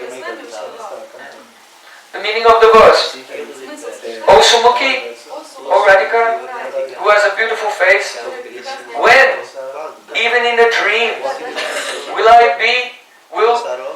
the name of my head become successful? The head is called Uttamanga, the highest limb. But when will my head be justified in being called Uttamanga, the highest limb? Why? Because when will it be decorated with the footlack and kumkum from your lotus feet? He's praying like this. So the inner bhav, this is our Prayojan. We want to be Rupanuga, followers of Rupa Goswami. But even Rupa Goswami himself is not Rupanuga, because he is Rupa. But the prominent Rupanuga is Raghunath Das Goswami, who is following. So he is our Prayojan Tattva Acharya. He was chanting Harinam. Hare Krishna, Krishna Krishna, Hare Hare, Hare Rama, Rama Rama. Not by imagination, but by the spoke dharma of now. He was having a vision of the eternal, inconceivable, and self-manifesting pastimes of Radha and Krishna. He saw that it was morning time, a very beautiful time. Night is coming to an end, and Radha and Krishna are waking up in a beautiful Nikunj. Radharani's ornaments are broken and scattered here and there. Her hair is disheveled. She looks very good. Though Krishna is Kamadev with 5 arrows. When Radhika wakes up in the morning, then she has 5 arrows and shoots him. That means her hair is disheveled here and there. And her lips have become pale. Her eyeliner is missing. It's still there, but it's on Krishna's lips. And in this way, Radhika, the various features of Radhika, the Bhukta Naika, the heroine who has been joyed by the hero, are more beautiful. So when Krishna wakes up and sees Radhika, he becomes full of Cupid's arrows. At that time, Radhika, by her eyes, she's telling Krishna. So earlier you made the mistake, you said that you can hear with the eyes. So actually it's correct, you can, but not on that verse. This verse, okay? This verse. That's called Netrakata. Netrakata. The eyes can speak. And the eyes who are seeing can hear. So the Netrakata. So Radhika by her glance, she's telling Krishna, oh, the God of love was resting in my heart, but you brought him out to do puja. And now the puja is over, and the deity is going back. But you have not cleaned all the paraphernalia. So if you do, you offer arti to the deities, you cannot just do the arti and then leave the paraphernalia there. You have to go and clean everything and prepare it for the next service. So by her eyes, Radhika said this. So then Krishna was very happy because he had a chance now to serve Srimati Radhika. At that time, Lalita and Vishaka, they have to be in some distance. But Thambulapana Paramadana Prayodana Visara Divi Brinda Ranya Mersurin Pratyaya Stoshanti Priya Prana Prasta Saki Kuladip Kilasan Kojita Bhumika Keli Bhumish Rupamandri Mukasa Datskasang Srey Rupamandri and others. Even when Lalita and Vishaka, they're too shy to approach Radha Krishna when they're alone. But they can freely come inside the kundi to serve them, to bring water, to bring tambu, to fan them, to massage them. So, though by Padamaryada, that means by their status, Lalita and Vishaka are superior in the group. By status, Padamaryada, they are superior. And the Manjus have a low position within the group.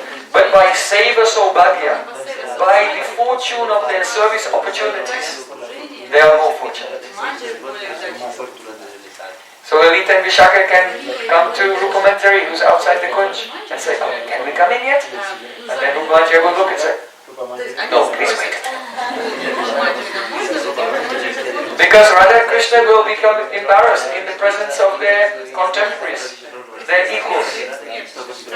But the maidservant says, somewhat younger, and Radhika considers them to be like her own body. So you have no shyness in the presence of your own limbs. So that time, Rupamanjari, Ratimanjari and others, they are there, and Krishna begins to comb the hair of Radhika and decorate it. Radhika is looking at Krishna in such a way. Rupa Gosvami said,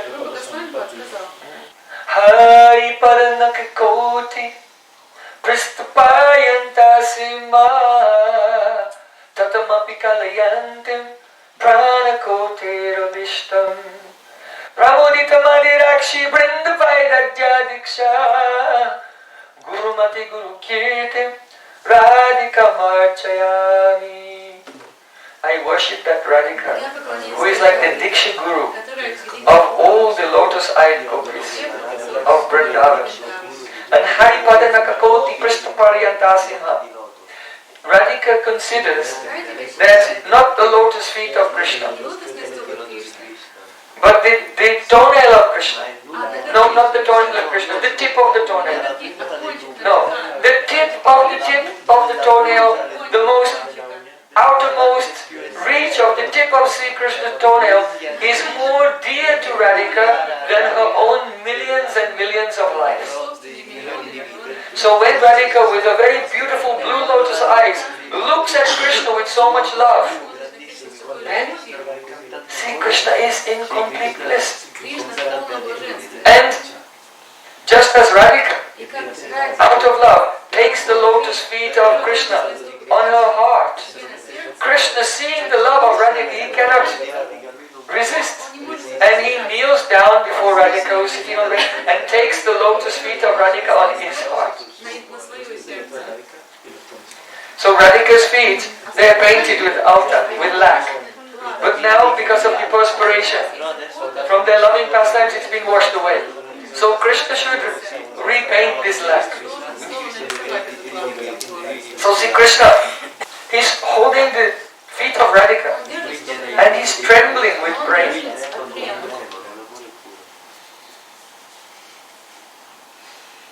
If you appreciate this, if you realize this and appreciate it, it is what? Tad anumodan atmakras. If you don't want anything, but your entire life is just all happiness comes from this beautiful meeting of Radha and Krishna. See, Krishna says, "Oh Radhika, if I say that you are I am your Priya, and you are my prayers, then I think this is just empty words. If I say that I am your pran and you are my pran, then this is just inappropriate. If I say, Radhika, you are mine and I am yours, then this is just not right. It's not correct. Why? Because to use these two words, I and you, is just inappropriate. Because they're in the state of pranay, where they feel that their bodies, their minds, their prana, their soul, everything is one. Radhika herself has said, Yat sneya pura britabhajana raj teka Vyatagravatamaladeepa yugam chakasti Tats chaita reitara tamo panudat paroksham ananda yeda kilapasham gata sadalihi. Radhika herself said that there is a lamp, an oil lamp. You know, the oil lamp is like this and it has oil inside and there's a wick with a flame. But Radhika said this lamp is different. The oil is pure sneha, affection. Sneha means greasy like oil. Love which is soft. So there is, this oil lamp is full of sneha, affection. And there's a wick inside it, but this wick is dipped in the sneha, and both, it has two ends, and they're both coming out from the oil. And both ends have been lit. So there's a fire, there are two teardrop flames. And these flames, all their power is coming from the sneha, from the love. So Radhika said, oh Radha, that myself and Krishna, we are like that. That wick is our heart. We only have one heart between us. This wick is the heart of, I cannot say me and him, because this word, we should not use this word, Krishna himself said. So this is our heart, the one heart that we share. And the two flames, that's our bodies.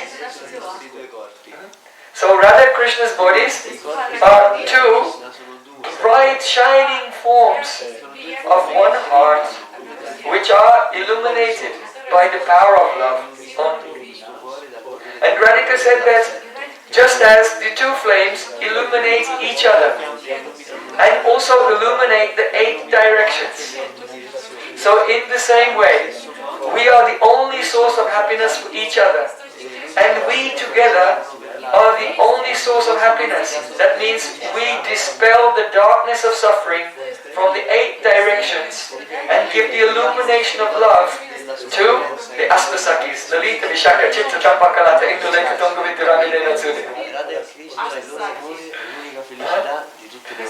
Because without this meeting of Radha Krishna, then all the 8 directions, the Sakis, will be in complete darkness of suffering. And Radha Krishna's meeting is the only happiness for them. So, in this way, so much oneness, so much love. Krishna is overwhelmed and he's taking the lotus feet of Radhika in his hands. And Radhika's indicate. And the Manjus, they know what to do. They have to bring the footlag. So then Rati Manjari comes there with the footlag and the brushes. And comes before Krishna. And Krishna takes the brush. But he's so overwhelmed with Prem that he's trying to paint. But he's becoming stunned and trembling.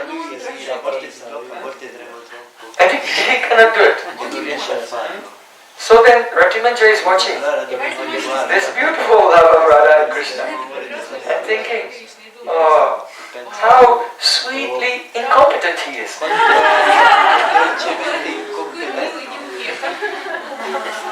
Because the Sakis and Manjaris, they're decorating Radhika every day, they're very expert, they can quickly do it, but it's taking so long. And he's not doing it very well.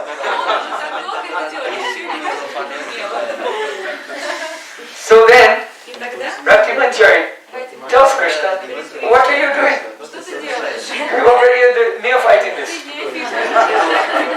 And she took the brush out of his hand in order to do it herself quickly, because the sun will rise and everyone will be coming out on the street and there'll be a big scandal. So we can't wait all day.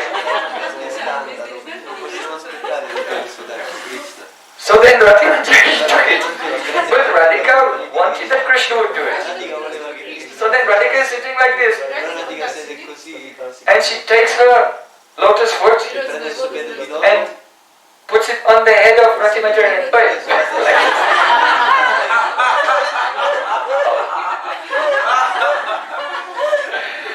And all the Manjis are laughing.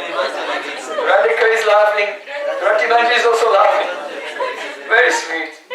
And then on her head comes what? Rajat Paraga Patam Vasa Babhushanena. Very fragrant mixture. What is this mixture? This mixture is the lack of Radhika. Radhika's foot lack. But also mixed with the kumkum. Why? Padma Payodharatati Parirambhaladna Kashmira Mudita Varoma Rusudanasya Vyaktanu Ragam Anukela Gananga Keda Swedambu Puram Anupuratayu Priyamba. Sri Jayadev Goswami in Gita Govinda, he says that Krishna embraces Radhika for a long time. And Radhika's body was decorated in kumkum. And from perspiration, then this powder became like ink. And because Radhika was embraced very tightly by Krishna, in the morning when they woke up, there was a very beautiful print of Radhika's body on the chest of Krishna. When we were children, we used to get a piece of paper and write on it, and then you fold it over, right? Like that. And then when you open it, it's the same on both sides. So when Radhika and Krishna let go of their embrace, Radhika is here and another Radhika is printed here. The chest of Radhika is printed on the chest of Krishna. So Vyaktanu Ragam, here it said that this kumkum is not some cosmetic. Actually, Vyaktanu Raga, the anurag, the deep love in the heart of Radhika has manifested outwardly because she is Mahabhav Swarup. Everything is just made of Mahabhav. So the anurag in her heart has manifested outside in the form of her cosmetics. And now this cosmetic has been printed on the chest of Krishna. May that imprint of Radhika on the chest of Krishna, which is the manifestation of the love within her heart, Swedambu Pura Manupura Tayu Priyamba. May that fulfill all your desires. Jaya Gosvami said. So, when Krishna, seeing the love in the eyes of Radhika, could not help but hold Radhika's feet on his chest, now the kumkum from the body of Radhika had come onto the chest of Krishna where her body was printed there, and now her feet, Radhika's feet were on his chest, and he was painting with lac. So now there's a mixture of the lac and the kumkum. How powerful is this? You cannot imagine. Purna Pulinda Guru Gaya Padapjaraga. The Pulindi girls, by touching the kumkum, what power was there? But this is kumkum and the foot lac. Also mixed together, and it's to come onto the feet of Radhika. So, this cosmetic of Radhika was glorified by Krishna himself to Uddhav in the 11th canto. He said, Mat kama ramanam jaram aswarupa vido balaha Brahma mam paramam prapu sangat shata sahasrasaha. The meaning is this, that do you know what happened to those Pulindi girls? After Mali and Bringi, after they smoked on their faces and body, they went back to their village and they met with the other Pulindi girls. And those Pulindi girls met with other Pulindi girls.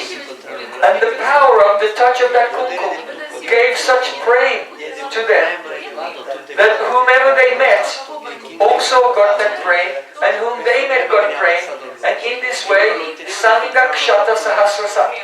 Even though those Pulindi girls, Asurupa Vidobala, they did not know that Krishna was God even. They were not aware of their own fallen and wretched condition even. But still, just by the touch of that kumkum, not only those Pulindi girls, but Sangat Shata Sahasrasa, 100,000 Pulindi girls, Matkama Ramanam Jarnam, attained Gopi Swarups and went to Goloka Vrindavan. Understand?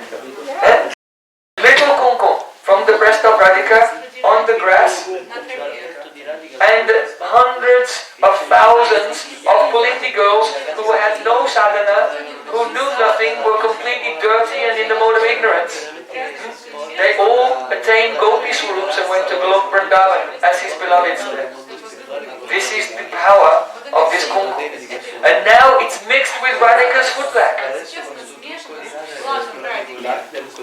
So how powerful is it? And then Radhika, seeing the Rati Manjari quarreling a little with Krishna, oh, give me that.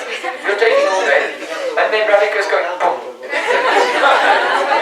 It's like a stamp in your passport.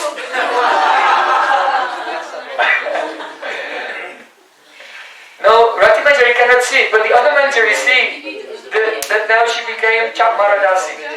Chapamara. That means when you have you have to make an application, and your application is accepted, then the authorities do. They give a stamp like this. So now, Rati Manjari has become a Chapmaradasi. That means official Dasi. Fully accepted by Radhika. And all the other Manjaris are looking and then taking a mirror and showing. Rati Manjari saw, and she was told, Radhika Dasi Jadi Hoya Viman. Such abhiman. Oh, how fortunate to be the Dasi of Radhika. Touched by that aprakta vastu. Lokottara padarthanam. What kind of ratim tad vishayam? What power is in that? What love she's feeling at that moment. But then at that very moment, then the paintbrush in her hand dissipates. Krishna does everything dissipates. And Raghunath Das Goswami found himself and he's crying. Swapne Bikim means even in a dream. Because he feels, actually I'm not qualified to see such beautiful scenes with my eyes. I'm not qualified. That again in my life I must have made some offense and now I've lost this spurti. I'm not qualified again to have such a spurti in my heart. So perhaps, perhaps one night in a dream, I might dream of this moment. Sumukhi, that Radhika's face is so happy. Why? Because he's looking at Krishna as Krishna is bewildered by her, holding her beautiful lotus feet on his heart. So she's Sumukhi. When will that day come? And Raghunath Das Kasumi is Yo Brahma Sulka, Yo Brahma Rujas Kanarda Vishma Mukhyai, Alakshita Nasahasa Purushasya Tasya, Sadyo Vasikara Nachurna Mananta Shaktim, Tam Radhika Charana Reina Manusmarami. Srila Prabodhananda Saraswati Thakur said that Brahma, Rudra, Bhishmadev, the 12 Mahajans, the 4 Kumaras, the Navayogendras, all these greatly qualified transcendental personalities, for them, Shama Sundar of Vrindavan is invisible. They cannot see him, he's invisible. So how will I see him? Especially his very intimate pastimes. How will it be possible? But Sajova Siddhkarna Chorna Mananta Shakti, there's a way that one can control Krishna in a second. There's a magic powder by which Krishna becomes controlled in a second. What is that? Tamradika Charanarena Manusmari, the dust of Radhika's lotus feet. So it's very, very rare to have darshan of Sri Krishna. What to speak of darshan of Gopinath Krishna? What to speak of darshan of Nikunja? See Radha Madhav Kunj Bihari Krishna. Very, very rare. But still, by the mercy of Srila Rupa Gosvami, that desire has come in his heart. And he's weeping, crying. So, those who are in the line of Srila Rupa Goswami, their sadhana, all their hearing and chanting and remembering is to aspire for such seva. So, the whole purpose of all the Sandarbhas written by Jiva Goswami, because he's the incarnation of Vilas Manjari, the whole purpose is only to open the door to us that we have a chance, that one day we can serve Radhika.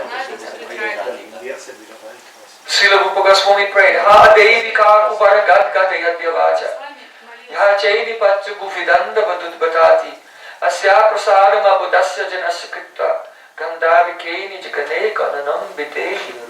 Hey Gandharvika, oh Radhika, I am weeping and rolling on the ground and crying in great pain. Please, please, even though I am quite ignorant, quite foolish, I am completely stupid and offensive, but I am just begging you, do one thing. You have a register of all your maidservants. Please, just write my name at the bottom. One more servant, one more name to the list of your dasis. I am praying only for this. This is the purpose of all the Sandarbhas. To gradually show, give Sambandha Gyan, Abhidaya the path, and then to understand what is Preeti, all the levels of Preeti, and the highest Preeti is the Preeti of Radhika. Through that Preeti she tastes the greatest sweetness of Krishna like no one else. And only those who become the dasis of Radhika and serve her, they have the opportunity to experience that high sweetness. Because Radhika's bhav, she has Yavad Ashray Vritti, it spreads out from her. And even though the dasis, they're not qualified, no one is qualified to have Madanakya Mahabhav. No one, no one. But those who are very close to her, in those intimate moments, her bhav spreads out and they become vyapt. They become completely pervaded by that bhav that only Radhika has, and no one else has. So Chaitanya Mahaprabhu came to this world to give this. So he is called Mahavadana, the most munificent incarnation of the Supreme. Sachinandan Gauri ki jai, Srila Rupa Goswami Pad ki jai, Srila Jiva Goswami Pad ki jai, Srila Prabhupada Das Goswami Pad ki jai.